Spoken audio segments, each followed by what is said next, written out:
এ জীবনের প্রতি পাঠে স্মরণ করি যেন তোমায়, তোমার রাজি খুশির মাঝে জীবন যেন কাটাই আল্লাহ, জীবন যেন কাটাই।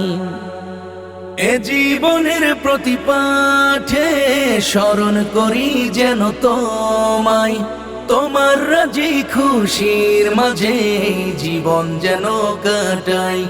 আল্লাহ কবুল করো আমায়, আল্লাহ দয়া করো আমায়।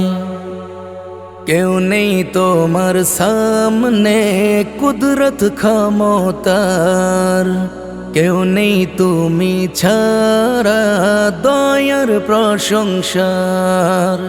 কেউ নেই তোমার সামনে কুদরত ক্ষমতার, কেউ নেই তুমি ছাড়া দয়ার প্রশংসার।